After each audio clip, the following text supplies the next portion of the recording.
देखो आप दुनिया में आए, हर आदमी दुनिया में आया और दुनिया में आने के बाद हर आदमी चाहता मैं तरक्की कर जाऊं, हर आदमी चाहता मेरा नाम हो जाए, हर आदमी चाहता मैं तरक्की कर जाऊं। जलसे में आने वालों आज तरक्की का राज मैं तुम्हें बता दूं, तुम्हारे नाम का राज बता दूं। देखो जलसे में आने वालों नाम वही नहीं है कि तुम्हारे सामने तुम्हारा नाम होता रहे। लोगों नाम तो गुंडों का भी होता है, नाम तो शराबियों का भी होता है, नाम तो जुआरियों का भी होता है, नाम तो जो डाका डालते उनका भी होता है, नाम तो जो मर्डर करते उनका भी होता है। लोगों मगर कान खोल के सुनो, ये नाम नाम नहीं है, नाम वो है कि तुम मर जाओ कब्र में चले जाओ, नाम तुम्हारा फिर भी होता रहे। क्या तुम मर जाओ कब्र में चले जाओ, नाम तुम्हारा फिर भी होता रहे। और ये नाम कब होगा? ये नाम जब होगा जब काम नेक होगा, तो नाम मरने के बाद भी होगा। इंसान ऐसी फिक्र बना करके जाए, ऐसी सोच बना करके जाए कि इंसान मर जाए मगर उसकी सोच जिंदा रह जाए, इंसान मर जाए मगर उसकी फिक्र जिंदा रह जाए, इंसान दुनिया से चला जाए मगर उसका मिशन दुनिया में रह जाए।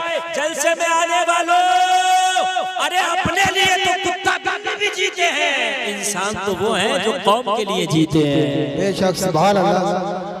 अपने लिए तो कुत्ता और बिल्ली भी जीते हैं। बोलो बात है क्या? अपने लिए तो कुत्ता और बिल्ली भी जीते। कमाल वो है जो कौम के लिए जी जाए, मिल्लत के लिए काम कर जाए। आप तारीख उठा करके देखो, कारून का इतना खजाना था कि 70 ऊंटों पे उसके खजाने की चाबियां जाती थी, मगर आज कारून का कोई नाम लेने वाला नहीं। आज कोई कारून का मदार नजर नहीं आएगा, कोई कारून का नाम लेने वाला नहीं है। लेकिन लोगों जो मिल्लत के लिए जिए, जो काम के लिए जिए, जब तक जिंदा रहे, जब तक उनका नाम रहा, वो दुनिया से चले गए, नाम आज भी जिंदा है। क्या बात है? नाम आज भी जिंदा है और ऐसा जिंदा है कि दुनिया मिट जाएगी मगर उनके नामों को न मिटा सकेगी। आप देखें अजमेर की धरती पर लेटा मोइनुद्दीन 800 साल हो गए दुनिया से गए हुए, नाम आज भी जिंदा है। है कि नहीं है? मेरे भाई मैं ये नहीं कह रहा कि अपने लिए कुछ ना करो, अपने लिए करो, लेकिन मिल्लत का दर्द रखो, कौम का दर्द रखो, दीन का दर्द रखो, लोगों शरीयत मुस्तफा का दर्द रखो, लोगों कुरान का सीने में दर्द रखो। ये अपना जितना भी सिस्टम है ना, इसका मिक्सर का बिल्कुल बंद कर दो, डायरेक्ट ऐसे बजा दो जैसे मिक्सर होता ही नहीं, बिल्कुल निकाल दो मिक्सर की स्टेबिलिटी, मत बजाओ। नहीं इनको समझ में नहीं आएगी कोई भी तकलीफ, खाली अपने बस ऐसे मैक बजा दो जैसे मस्जिद में एक अजान देने के लिए खाली एक एम्पलीफायर होता है ना, बस ऐसे ही बजा दो, बिल्कुल खुशक, बिल्कुल हेलो बिल्कुल ऐसे बजा दो, बिल्कुल बजा दो। आप उठाने बजा बेटा, तुम रहने दो, या तो ये चैनलों की लीडें लगी इसकी वजह से नहीं उठ रहा है। हाँ तवज्जो फरमाए, तवज्जो फरमाए, इधर इधर कोई बात नहीं करे, मेरी मामा कोई बात नहीं करे, वरना समझ लो तकरीर का मौजू बदल जाएगा अगर तुम्हारी बात नहीं चुकी तो। हाँ मेरी बात सुने, मिल्लत के लिए जो जी करके गया लोगों, आज वो जिंदा है, उनके नाम जिंदा है, उनके मिशन जिंदा है। लोगों कान खोल करके सुनो, हम जीते हैं अपने लिए कि हम अपने लिए कुछ कर जाएं। एक बात बताओ, हमने कितना भी कमाया, कितना भी कमाया, लेकिन मरने के बाद ये सब फिर दुनिया में रह के जाना है, ये साथ नहीं जाएगा, फिर दुनिया में रह करके जाना है।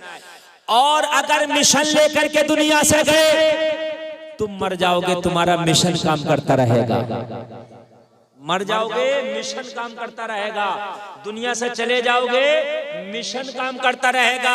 ये मिशन लेकर के जाओ दुनिया से कि या अल्लाह मैं जब दुनिया में आया हूं तो मेरे हिस्से का रिस्क तो मिलकर रहेगा, मेरे हिस्से का खाना तो मिलकर रहेगा, मेरे हिस्से का माल तो मिलकर रहेगा, लेकिन या अल्लाह तेरे दीन के मिशन को लेकर दुनिया में जिंदा रहूंगा।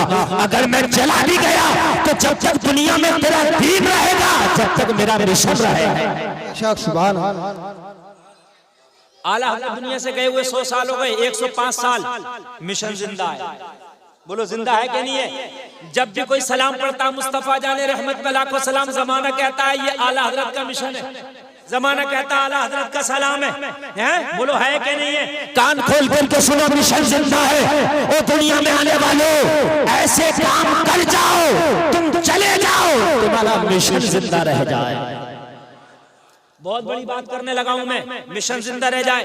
ये मदरसा है, इसे बनाया तुमने, तुम दुनिया से चले जाओगे, मदरसा रह जाएगा।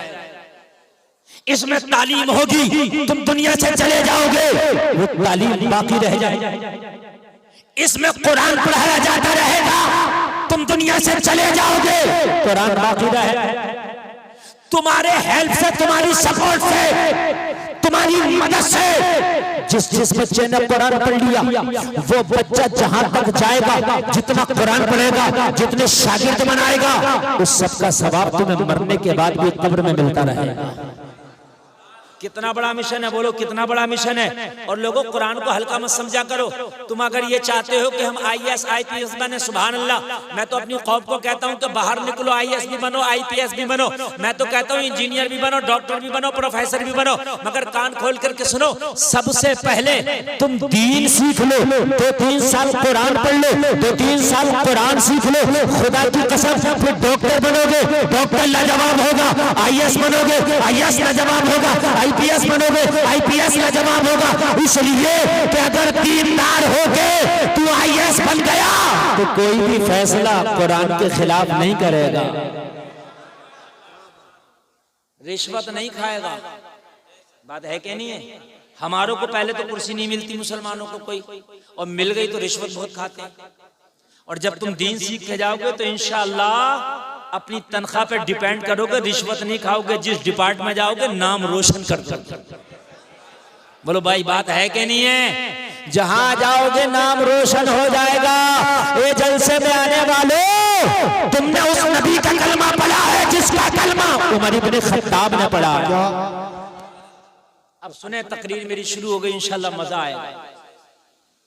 देखो, जमाना हमारे पीछे पड़ा, मैं मानता हूं। जमाना हमें बुरा कह रहा है, ये भी मैं मानता हूं।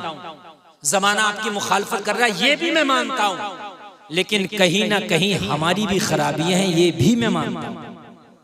मानना पड़ेगा मेरे भाई, कहीं ना कहीं हमारी भी खराबियां हैं, ये भी मैं मानता हूं। बात मानेंगे कि नहीं मानेंगे? देखो, पहले मुसलमान पे इतना एतबार किया जाता था कि अगर मुसलमान किसी का पड़ोसी हो और वो कहीं सफर पे जाता तो अपना घर मुसलमान के हवाले कर जाता। कहते मेरे घर का ख्याल रखना। इससे पूछते तेरे रिश्तेदार भी थे तो बस्ती में, इनके हवाले क्यों नहीं किया? कहता मोहम्मद का जो कलमा पढ़ता है वो जान तो दे देता मगर अमानत में खयानत नहीं करता है। समझ रहे हैं? आपको नहीं समझ रहे हैं? Doctor, engineer, master, professor, IAS IPS जलसे में आने वाले अपने बच्चों को खूब बनाना। आज मैं ये आपको बता करके जा रहा हूं। मैं ये नहीं कह रहा कि सब मुफ्ती मौलवी बनाओ, IAS IPS भी बनाओ, जमीन बिक जाए मगर बनाओ। घर बेचना पड़े तो बेच लो, अपने बच्चों को बनाओ, लेकिन सबसे पहले दीन जरूर सिखाओ। क्यों? इसलिए कि अगर तूने जमीन बेच के IAS बना दिया, IPS बना दिया, कुर्सी पे बैठ के अगर वो घोटाला करेगा, रिश्वत खाएगा, तो तेरा IAS बनाना किसी काम का नहीं। इसलिए कि वो अपने लिए हुआ, वो अपने लिए तो पैसा इकट्ठा कर लेगा मगर ना मुल्क का भला कर सकता है ना कौम का भला कर सकता है। सुभान अल्लाह। उससे ना मुल्क का भला होगा ना कौम का भला होगा। और जब तेरा बेटा दीन सीख कर जाएगा, जब ये सीख करके जाएगा, हराम का लुकमा खाने से बेहतर है पेट पे पत्थर बांध लिया जाए, किसी की रिश्वत लेने से बेहतर है फाका कर लिया जाए। और जब बड़ी कुर्सी पे बैठ करके वो सही फैसले करेगा, हलाल के लुकमे खाएगा, तो सारे सिस्टम को ये सबक दे देगा। और सिस्टम में रहने वालों सुन लो, दुनियादार और होता है, मोहम्मद का वफादार और होता है। सुभान अल्लाह, जिंदाबाद। दुनियादार और होता है, मोहम्मद का वफादार जोर से और होता है। ओ लोगों, जरा गौर करो, गौर करो। मैं अभी हाल ही की 1 ही साल की बात बता रहा हूँ, सिर्फ 1 साल की। बिजली डिपार्टमेंट में एक जेई था मुसलमान, किसी हवाले से मेरी मुलाकात हुई, कनेक्शन नहीं हो रहा था। मैंने सोचा उनसे बात कर ली जाए। मैंने लोगों से सेटिंग मिलाना चाहा कि भाई कनेक्शन करा दो, जिसका कनेक्शन कराना है, कुछ खर्चे की बात है तो खर्चा करने तैयार है। पूरे बिजली के डिपार्टमेंट के लोगों ने कहा हजरात यहाँ खर्चे की बात मत करना, जो जेई साहब हैं बड़े नेक हैं। मैंने कहा क्या मतलब? कहने लगे हजरात ये रिश्वत को ठोकर पे मारते हैं। हाय हाय मेरा सर फख्र से ऊंचा हो गया, मेरा सर फख्र से ऊंचा हो गया। मैंने कहा कौन है? जब नाम बताया तो कोई मुस्तफा का कलमा पढ़ने वाला मोहम्मद का गुलाम था। क्या बात है, सुभान अल्लाह। अरे भाई बात है कि नहीं है? अगर आप कहीं भी सच्चाई के साथ करोगे तो नाम तेरे मजहब का ऊंचा होगा। बोलो होगा क्या नहीं होगा? होगा क्या नहीं होगा? अब हम तो भाई बड़ी बड़ी हमें कुर्सी मिल गई, हमने कोशिश करी, पढ़ गए, लिख गए हमारे बच्चे, और उनको पता ही नहीं कि हराम हलाल क्या है, उन्हें पता ही नहीं कि रिश्वत क्या है, उन्हें पता ही नहीं कि ये जायज है कि नाजायज है। तो मुझे बताओ वो मिल्लत का नाम रोशन कहाँ करेंगे? कौम के लिए कहाँ काम किया? अपने लिए किया, मरे चले गए, बात खत्म हो गई। जैसे दूसरों ने किया वैसे इसने किया। और दीन सिखा के जब अपने बेटे को पोस्ट दिलाएगा, कुर्सी दिलाएगा, तो तेरा बच्चा फाका तो उठा सकता है मगर खुदा की कसम उस कुर्सी का नाजायज इस्तेमाल नहीं कर सकता। बोलो बात हकीकत है कि नहीं है? लोगों आदि दुनिया पे हुकूमत करने वाला उमर इब्ने खत्ताब, जरा कान खोल के सुनना, बहुत बड़ा नाम है, बहुत बड़ा नाम है उमर इब्ने खत्ताब। जरा कान खोल करके सुनो, ऐसा काम किया, ऐसा काम किया। हजरत उमर तो दुनिया से चले गए मगर उमर का मिशन आज भी जिंदा है। क्या बात है, सुभान अल्लाह। आज भी जिंदा है उमर का मिशन, आज भी जिंदा है। आधी दुनिया पे हुकूमत करने के बाद भी हजरत उमर का हाल ये था कि अगर भूखा हो तो हाथ से खाना खिला दें, प्यासा हो तो हाथ से पानी पिला दें, अगर बीमार हो तो खुद उसकी दवा दिला दें। उमर का हाल ये है। 23 लाख मुरब्बा मील पे मेरे उमर की हुकूमत है। जलसे में आने वालों जरा जहन हाजिर करके सुन लो, आधी दुनिया पे उमर की हुकूमत है। पोस्ट कितनी बड़ी है। एक जलसे में आने वाले मेरे उमर ने एक दिन अपनी बीवी से पूछा, ए मेरी अहलिया ये तो बताओ घर की कंडीशन कैसी है, घर की हालत कैसी है? बीवी ने जवाब दिया, उमर घर की कंडीशन ये है, घर की हालत ये है कि पहले कभी फाका होता था, कभी खाना मिल जाया करता था, लेकिन आज अल्लाह का शुक्र है हमारे घर में फाका नहीं होता। आज अल्लाह का शुक्र है हमारे घर में दोनों वक्त का खाना बन जाता है। हजरत उमर खुश हो गए और खुश होने के बाद फरमाया, ए मेरी बीवी, अल्लाह ने जब नवाजा है, जब दोनों वक्त का खाना बन रहा है तो हाथ रोक के खर्चा करो, कुछ बचत करो। मदीने में किसी गरीब को मैं गोद ले लेता हूं, उसका खर्चा उमर उठाया करेगा। जमा नहीं हुआ था, खाली इतना हुआ था कि दोनों वक्त हजरत उमर के घर में खाना बनना शुरू हो गया था, बस और कुछ नहीं हुआ था। सिर्फ 2 वक्त का खाना बनना शुरू हो गया था, ज्यादा कुछ इकट्ठा नहीं हुआ। हजरत उमर ने बीवी से कहा, जरा हाथ रोक के खर्चा कर। मदीने के किसी गरीब को गोद ले लेंगे और बचा बचा के उसका खर्चा अपनी जेब से किया करेंगे। बात है। जैसे आप लोग मदरसे के बच्चों को खाना खिलाते हो ना, खिलाते हो, तो ये भी तुम बहुत बड़ा अजर इकट्ठा कर रहे हो। जो लोग मदरसे के बच्चों को खाना खिला दें, मैदान महशर में ये बच्चे अल्लाह की बारगाह में अर्ज करेंगे, मौला तूने हमें तो जन्नत की बशारत दे दी, लेकिन कमालपुर के मदरसा में जब कारी आमिर कामिल साहब से, मौलाना सैफ साहब से हम पढ़ते थे तो ये कमालपुर का तेरा बंदा हमें खाना खिलाता था। या अल्लाह आज इसे क्या बदला मिलेगा? अल्लाह की रहमत को अगर जोश आ गया तो अल्लाह फरमाएगा, हाफिज़े कुरान जिसने तुझे खाना खिलाया था पहचान ले, आज मेरी रहमत जोश में है, उसका हाथ पकड़ के उसे भी जन्नत के अंदर दाखिल कर। बेशक, सुभान अल्लाह, सुभान अल्लाह, जिंदाबाद। मेरी रहमत आज जोश में है, अल्लाह फरमाएगा। ये लोगों, ये जो खाना खिला देते हो बच्चों को, ये भी बड़ी बात है। और एक बात बताऊं, अगर अल्लाह तुम्हें दिया करे ना तो एक काम और कर लो, यहां आना मदरसे में, और मदरसे में आके कहना मौलाना साहब, मौलाना कामिल साहब, अल्लाह ने हमें दिया है, इतना है कि हमारा घर सही चलता है। ये बचाओ, एक बच्चे का खर्चा कितना होता है? एक बच्चे की पूरी पढ़ाई का खर्चा मैं उठाऊंगा। मुश्किल से 1000 रुपए महीना भी नहीं आएगा, 1000 रुपए महीना भी नहीं आएगा। और कितना बड़ा काम हो जाएगा मालूम है? नबी फरमाते सबसे बेहतर वो है दुनिया में जो इल्म दीन सीखे या दूसरे को सिखाए। सीखे या सिखाए, अब सीख तो नहीं रहे आप, लेकिन जो बच्चा सीख रहा है उसकी मदद कर रहे हैं, तो आप सिखवाने वालों में से हो गए कि नहीं हो गए? आप आए आके कह दे मौलाना साहब, एक बच्चे की जिम्मेदारी मैं लेता हूँ हर महीने। अगर 500 रुपए का खर्चा तो मुझे बताओ, 500 रुपए दिया करूंगा, हर महीने 1000 दिया करूंगा। सुभान अल्लाह, सुभान अल्लाह। अरे यार, मोबाइल का रिचार्ज हो जाता 500 रुपए का, तो बिजली का बिल आ जाता 500 रुपए का, तो बात है कि नहीं? 5 लीटर पेट्रोल पड़ जाता 500 रुपए का। अगर आप चाहें तो एक बच्चे को गोद ले सकते हैं। ले सकते कि नहीं ले सकते? अरे कोई मुश्किल है? अगर एक एक बच्चा गोद ले लिया जाए तो बच्चे कम पड़ जाएंगे। सही बता रहा हूं मैं, बच्चे कम पड़ जाएंगे। और आप अगर उसका खर्चा उठाने लगे तो अल्लाह की कसम, इन्हें ना चंदा करने की जरूरत है, न कहीं जाने की, और मेहनत से पढ़ाएंगे तो अगले साल को 8 की जगह 16 बच्चे फारिग हो जाएंगे। हाँ? एक जगह इमाम साहब बेचारे सिलाई का काम करते हैं, मुझसे शिकायत की लोगों ने कहा हजरत हमारे इमाम साहब सिलाई का काम करते हैं। मैंने कहा गलत बात है भाई, क्यों करते हैं सिलाई का काम?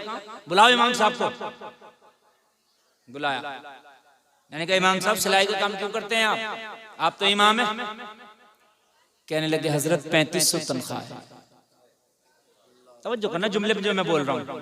हजरत 3500 तनख्वाह है, मेरी बीवी भी बीमार रहती है, मेरी माँ भी बीमार रहती है, मेरी 2 बेटियां, मुझे उनकी भी शादी करना है, इन दोनों बीमारों की मुझे दवा भी लाना होती है हजरत, मेरे घर में मेहमान भी आते हैं, मेरे अपने भी खर्चे हैं, मेरे बच्चे भी हैं। तो मैंने कौम से कहा कपड़े सिलने की जरूरत नहीं, अगर हो सके तो इस इमाम का मुंह सिल दो ताकि कुछ लुकमा ही ना खा सके बेचारा। शर्म नहीं आती? तेरा इमाम क्यों सिलाई कर रहा? कहीं ना कहीं खताकार तू है। तूने 3500 की तनख्वाह ना करके अगर 15,000 तनख्वाह रखा होगा तो तेरा इमाम पैरदान पे ना बैठा होता। क्यों नौबत आई?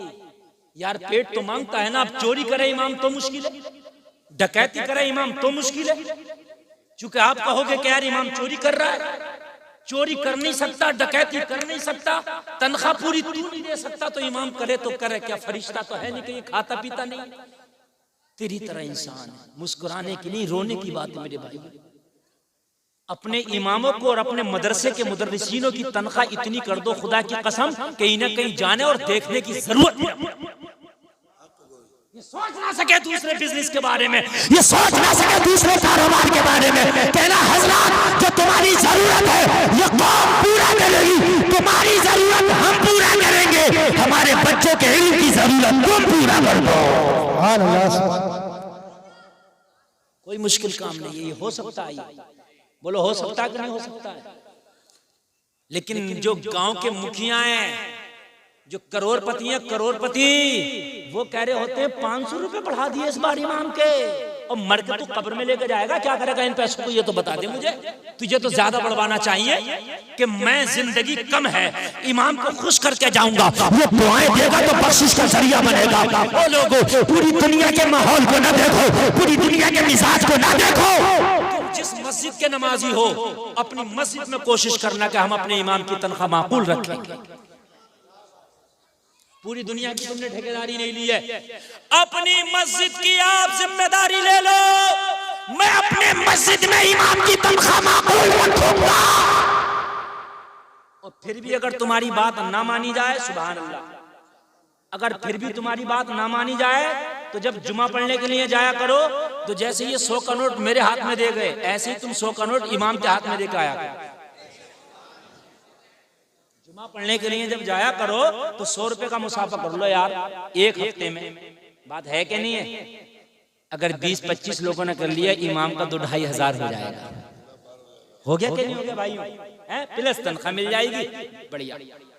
अभी मैं दिल्ली में था परसों, हमारे एक दोस्त है मुफ्ती साहब, मुफ्ती असलम साहब, मैंने कहा वो उसमें मुस्तफाबाद में एक मस्जिद है महबूब इलाही, उसमें पढ़ाते हैं। तो मैंने कहा हजरत तनख्वाह उनका क्या? बोले हजरत अल्लाह का बड़ा शुक्र, अल्लाह का बड़ा, बड़ी दुआएं दे रहे अपने मुक्तदियों को, बड़ी दुआएं दे रहे, और कोई करा नहीं रहा, खुद ही दे रहे। कहते ना हजरत दुआ कर दियो, हजरत के पेट में खाना नहीं है, दुआ कर दियो। जबान से करेगा भी तो दुआ नहीं होगी, दुआ कराई नहीं जाती, दुआ हो जाती है। दुआ कराई नहीं जाती, दुआ हो जाती है। यार आप मुझे खाना खिलाओगे, मैं आपको खाना खिलाऊंगा, आपको गर्म पानी, ठंडा पानी, बिस्तर लगाऊंगा, आपसे मोहब्बत करूंगा, आप मेरे लिए दुआ कर दोगे? खुद ब खुद दुआ करोगे, बड़ी दुआ करोगे। बोले हजरत अल्लाह का बड़ा शुक्र है, बड़ा शुक्र है, मेरे वालिदैन ने भी हज कर लिया, मैंने भी हज कर लिया इसी इमामत में। बोले हजरत हम 4 लोग हज पे गए। यार 4 लोग हज पे गए, बड़ी बात है कि नहीं है? मैंने कहा वहां साहब कितनी तनख्वाह? बोले हमारे मस्जिद के लोग बड़े अच्छे, बोले 15,000 रुपए हमें मिलती है गवर्नमेंट की तरफ से, केजरीवाल की तरफ से, और 15,000 हमारी मस्जिद वाले लोग देते हैं। मन क्या ना हुए मेरे इलाके के लोग कहते गवर्नमेंट दे तो रही है 15,000, हम ना देंगे एक सिक्का भी। सही बता रहा हूं, नहीं देंगे एक सिक्का भी। बल्कि बाज मस्जिद का मुतवल्ली तो ये कर लेता है, ये तो 15,000 आ रहे हैं, निकाल के हमें दे, हम 7,000 का अलग से रखेंगे। ऐसा भी हुआ, अरे ऐसा भी हुआ है, ऐसा भी हुआ है। ये हम रखेंगे और तुमको थोड़ी देंगे। इमामों को नवाजो। इतनी दुआ कर रहा था वो, इतनी दुआ कर रहा था वो इमाम, अल्लाह की कसम मैं कह रहा या अल्लाह इस मस्जिद के नमाज पढ़ने वाले फलेंगे फूलेंगे कैसे हैं? कैसे नहीं फले फूलेंगे यार। ख्याल रखो, हजरत उमर के घर में फाके होते थे। क्या होते थे? एक दिन अपनी बीवी से कहने लगे घर का क्या हाल है? कहने लगी बहुत अच्छा, अब तो बचत भी हो गई। शोर मचाते हुए बाहर निकले, शोर मचा रहे हैं लोगों, मदीने के लोगों सुनो, उमर की तनख्वाह कम करो, उमर की तनख्वाह कम करो। कहने लगे क्यों? कहा मेरी बीवी ने बचत कर ली। हाय हाय, यहाँ तो ये है कि जितनी बचत हो हमें हो जाए। मस्जिद का इमाम, मस्जिद मदरसे में पढ़ाने वाला मुदर्रिस, चाहे अजी उस पे तो मोटरसाइकिल भी आया तो बात बात बड़ी टेढ़ी आंख करके देता, हाफिज जी को मोटरसाइकिल आ कहां से गई? समझ रहे हैं आप मेरे भाई? ये इमाम है, ये उजला कपड़ा पहनेंगे, ये अच्छा खाएंगे तो मेरे भाई तुम्हारी इज्जत होगी, इसलिए कि तुम्हारे कौम के सर का ताज है। तवज्जो करना, मजा आ जाएगा। मैं तारीख पेश कर रहा हूँ। हजरत उमर ने क्या कहा? अपनी बीवी से कहा बचाना शुरू कर। बचा लिया तो अभी सब बचा ही लो। मैं मदीना में ढूंढ रहा हूँ, कोई गरीब तो नहीं है। गरीब होगा तो उसे गोद लूंगा। क्या करूंगा? जैसे आप बच्चा गोद ले लेते हो, भाई हम खिलाएंगे पिलाएंगे, मैं गोद लूंगा और इसका खर्चा उमर उठाया करेगा। बीवी भी अच्छी थी, बीवी भी नेक थी। आज की होती डंडा लेकर खड़ी हो जाती, फाके कर रही थी, कोई बात नहीं, 2 पैसे बचे तो बड़ा तू दयालु बन गया। सही बता रहा हूं मैं, 2 पैसे बचे तो दयालु बन गया। खबरदार जो किसी को दिया मगर कुर्बान जा, उमर लाजवाब है तो उमर की बीवी भी लाजवाब है। सुभान अल्लाह। ये उमर कोई बात नहीं, हम थोड़ा सा 2 लुकमा कम खा लिया करेंगे। अगर कोई गरीब हमारे घर से पल जाए तो अल्लाह के यहाँ हमारा अज्र इकट्ठा हो जाएगा। तवज्जो है? अब तवज्जो है तो सुने। हजरत उमर ने फरमाया बीवी ये बात तेरे मेरे दरमियान है, किसी को पता नहीं चलना चाहिए, इसलिए कि अज्र वो होता है जो सिर्फ अल्लाह के लिए हो, दिखावा ना हो जाए, रियाकारी ना हो जाए। यहाँ तो अगर मस्जिद में 50 रुपए दिए और इमाम साहब ने ऐलान न किया तो आंखें निकाल के आ रहा हजरत मेरे का तो ऐलान ही नहीं हुआ। सही बता रहे हैं मेरे भाई, ऐलान हो या ना हो अल्लाह देख ले, अल्लाह कबूल कर ले, तेरा पैसा कबूल है। ठीक है? हजरत उमर ने फरमाया किसी से जिक्र नहीं करना, कहा पक्का नहीं होगा। मेरी माँ बहनों कान खोल के सुनो, कोई बात सुनो, किसी की जिक्र मत किया करो, ये बात तुम्हारे अंदर है, पेट में नहीं पचती। जब तक दो चार से जिक्र ना कर दोगी। अच्छा जिक्र भी करती हो पर क्या कहती हैं? खबरदार कहना किसी से माँ। और क्या कहेंगी कहते हुए? देख मैं तुझे ये बात बताई दे रही हूं, मेरी इधर उधर करने की तो आदत है नहीं, तुझे बताए दे रही हूं मेरी आदत नहीं है इधर उधर करने की। तेरी आदत भी नहीं है और तू कह भी रही है। ये लानत है, ये चुगली है, ये गुनाह कबीरा है, मरे हुए भाई के गोश्त खाने की तरह है, लोगों हराम है। ये जब तक माफ नहीं होगा, जब तक वो बंदा माफ ना कर दे जिसकी चुगली करके आए हो। हजरत उमर ने फरमाया किसी जिक्र नहीं करना। कहा उमर पक्का मैं किसी से नहीं जिक्र करती, जाओ। हजरत उमर आए, उस वक्त खलीफा थे हजरत अबू बकर सिद्दीक, पहली खिलाफत का पीरियड चल रहा था। सरकार के बाद जो खिलाफत मिली वो हजरत अबू बकर को मिली। किसको मिली? और नबी के इशारे से मिली, नबी की मर्जी से मिली। सुभान अल्लाह बोलो। समझ रहे हैं आप? ये जो लोगों के अंदर है कि जबरदस्ती हुआ और ये हुआ, ऐसा कुछ नहीं, नबी का इशारा था, नबी की मर्जी थी। लोगों सुनो, हजरत अबू बकर खलीफा, हजरत उमर खिलाफत के ऑफिस में पहुंचे और खिलाफत के ऑफिस में एक रजिस्टर था जिसमें मदीने के गुरबा का नाम लिखा हुआ था। हजरत उमर ने रजिस्टर खोला और उसमें गरीबों को तलाश करना शुरू कर दिया। कोई गरीब मैं ले लूंगा और उसकी जिम्मेदारी मैं उठाऊंगा। असल में एक सिस्टम चलता था इस्लामी हुकूमत में, जितने भी गरीब थे उनका एक रजिस्टर हुआ करता था और जितना भी माल आता था ज़कात का, सदक़े का, वो बैतुल माल में जमा होकर उन गरीबों में तकसीम होता था। बात समझ में आ रही है कि नहीं आ रही है? एक तरीके की उनकी पेंशन थी, सिस्टम था। हजरत उमर ने रजिस्टर में देखा एक बेवा खातून का नाम लिखा हुआ था, उसके छोटे छोटे बच्चे थे, शोहर का इंतकाल हो गया था। हजरत उमर ने उस खातून का नाम निकाला, एड्रेस लिखा, पर्चा जेब में डाला, रात को जाऊंगा कोई देख ना ले, चुपके सी औरत को खर्चा दे आऊंगा और ये कह के आ जाऊंगा खातून आज के बाद तेरे बच्चों का जितना भी खर्चा हुआ करेगा उमर उठाया करेगा। उमर उठाया करेगा, जितना भी खर्चा हुआ करेगा उमर उठाया करेगा।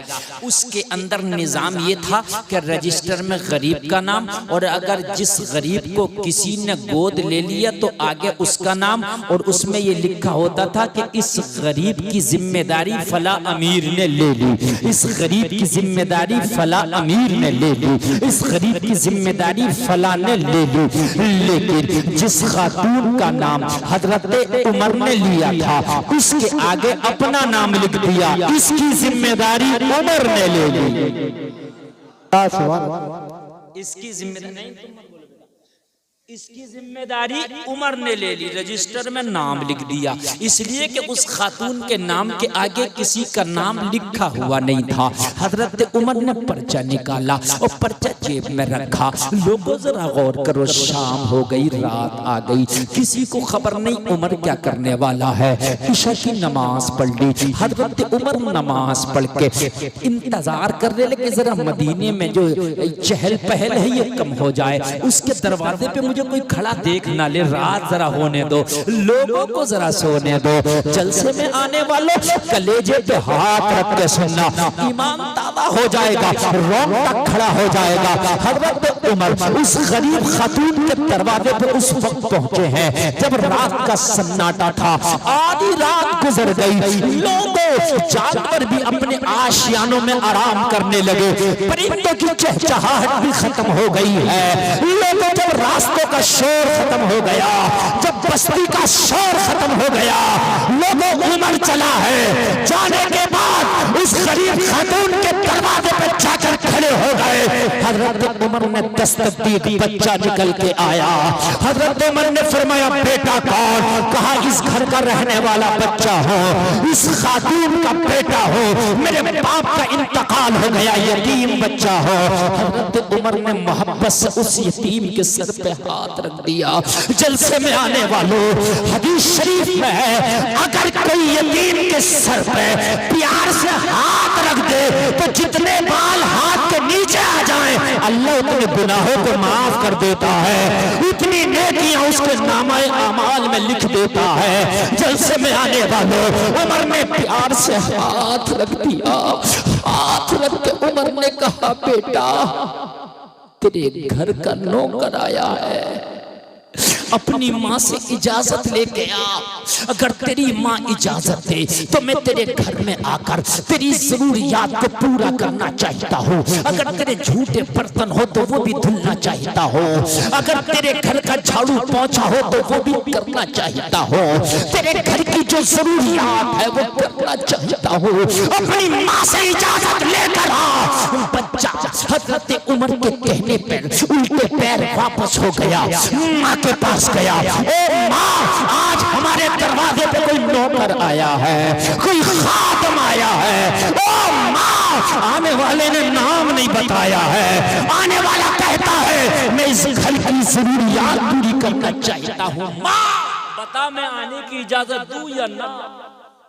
माँ ने कहा बेटा उसका नाम पूछा, कहा माँ आने वाला नाम नहीं बताता, सिर्फ इतना कहता है जो इस घर की जरूरियात है मैं मुकम्मल उसकी किफालत करूंगा, मैं उसका खर्चा उठाऊंगा, नाम ना पूछ।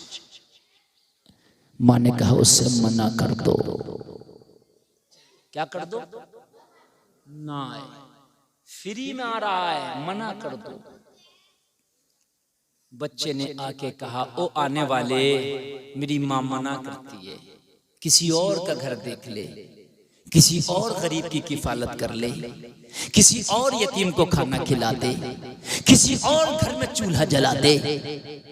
हजरत उमर ने कहा नहीं, मैं रजिस्टर से नाम निकाल के इसी घर का लाया हूं, इसी घर।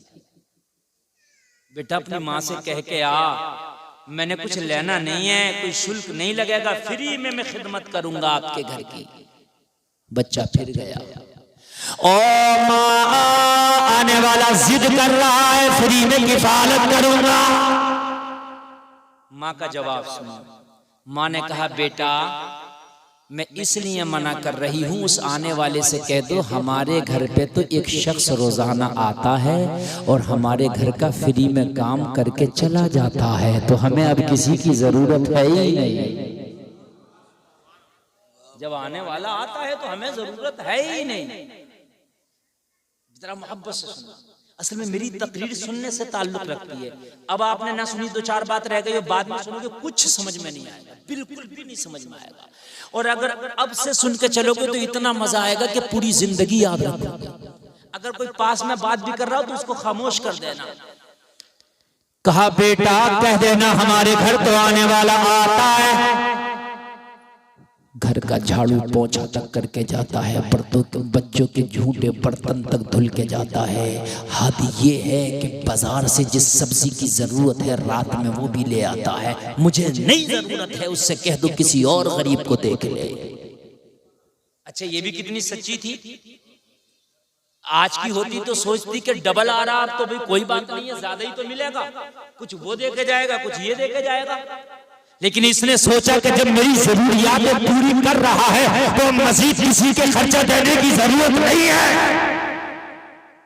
बच्चा आया, आके कहने लगा आने वाले, मेरे घर पे तो कोई आने वाला आता है, सारा काम करके चला जाता है, तेरी जरूरत नहीं है, चला जा। हजरत उमर ने फरमाया बेटा नहीं आता होगा, अगर आता तो रजिस्टर में उसका नाम जरूर लिखा होता कि तेरे घर की किफालत फला करता है।